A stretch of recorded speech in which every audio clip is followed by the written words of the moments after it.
Welcome back to Alliant Motorsports. We're getting ready to get racing around the Australian circuit. Such a legendary venue already with a robust history, but it has been redesigned with the sequence of turns 1 and 2, 3 and 4, and then the entirety almost of the second half of the second sector being reprofiled, as well as turn 11 for the newest, for the newest season of Formula 1. And all the lights are off and all the cars are stationary, but now they're gonna get going, and we are indeed racing here in Alliant Motorsports Champions Season 2, and it is warming off with a fantastic start, side by side with Jelle van Eijk, and he hits Jelle, and they collide already. Drama as Van Eijk spins, and he is now at the very back of the grid. Meanwhile, Fox Johnson, by the looks of it, going side by side. You can see them a little bit farther ahead. DuckLovers unable to get his foot in just yet, but oh, this is looking like this order is going to change any second now, as the drivers who have the current pace advantage and grip advantage are going to be trying to make their way up the order.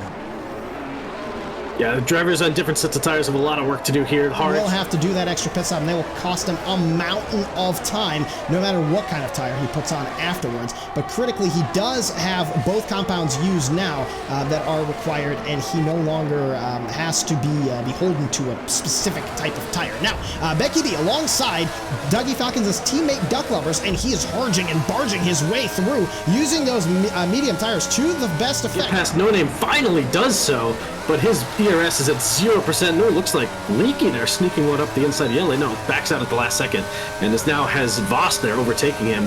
But Retrograde's going to have to defend down the main straight with zero battery, with drivers behind him with DRS. This is going to be very challenging for him to hold on to the points.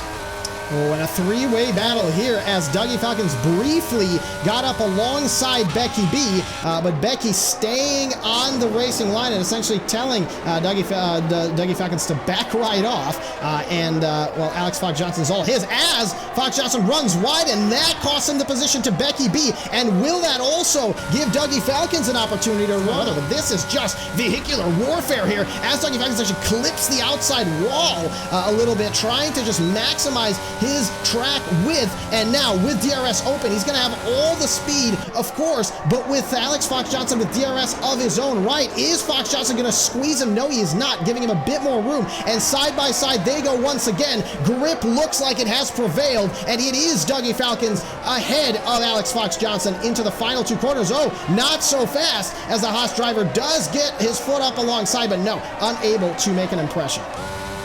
Yeah, just a little bit further back, I was watching the likes of... Who was I watching the likes of? It was great band. I think it was Andrew Sitchtings getting Alex Great there in the background into turn 11. Great move. Absolutely that it was. We can see the teamwork on display here as it looks like DuckLovers managing to get up alongside Alex Fox Johnson with the thanks from his teammate and his overtaking maneuver, and the Haas driver actually getting victimized and being pushed back yet another spot. Fantastic teamwork. The field is still way too dense, so we're most likely going to expect him to pit now, but he's unfortunately going to lose a ton of positions unless everybody else around him elects to pit, as Alex Fox Johnson runs deep, not expecting the field in front of him to be moving so slowly. And he just cannot make his way past despite being within a tenth of a second through every single corner. Maybe now is his opportunity, putting that overtake on, knowing that Adezi used it over the course of pretty much the entirety of the first half of this lap. Is Beckyb going to be able to get along the inside? He is, taking the very inside line and easily overtaking the Williams driver. This is some close racing here as he is up alongside Voss. No, not quite. DRS will be open next lap only, and Dougie's going to have to do it the old-fashioned way as he takes a much more aggressive line through the first corner. Yellow flags behind them, as well as we have two cars potentially colliding in the back. And now Dougie Falcons around the outside, and Voss backs out, saying, you know what, no thank you, I am not interested in trying to slug this out with a car that's got softs fitted. Keeps his position instead. Meanwhile, DuckLovers in front, keeping this entire pack at bay, or at least doing his best effort to do so. And side by side between Retrograde and No Name. Retrograde getting up along the inside, nearly spinning the car, however, Wheaton. And oh, thankfully he does live to fight another day, but that allows Dougie Falcons through, that allows No Name on entry to turn number 11, and it all does things work out, at least for the time being, as Adezi finds himself along the inside of along the inside of Charles Leclerc, yes, and then it is retrograde side by side with Andrew Sichting immediately behind, and this entire group of cars going side by side. Oh my goodness, as Charles Leclerc has a bit of a slip of the rear end, and in one piece, but it is then retrograde trying to sneak one down the inside. Leaky Valve getting a 3-second time penalty, and it is so very tight here in the mid-pack, as it is just chaos. It is just chaos in turn 3, Wheaton. And there's a multitude of cars off the circuit. Oh no, that is half the grid, Savage. The bottom 9 all collided. The ghost of Christmas past McLaren on the apex of turn 3. Hopefully we can get a clean fight for this race win. We got Dougie Falcons and Adezi both on softs. Oh my goodness, as we have a spin there.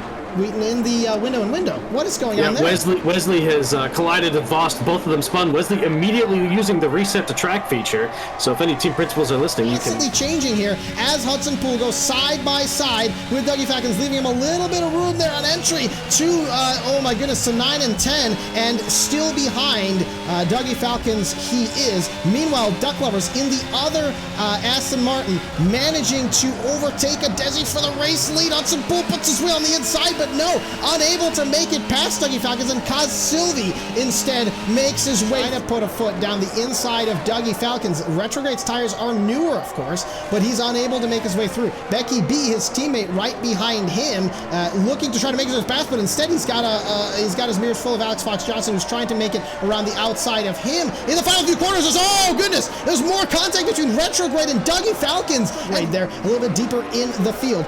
Our race leaders rounding the final few corners of this Grand Prix, and they have survived. We can officially say that now unless their engines explode on the main straight. Adezi will cross the line in first and take victory. DuckLovers in second. Kaz Silvi will overtake him, and Beckyb heroically coming home in fourth position. Hudson Poole survives to recover to 5th.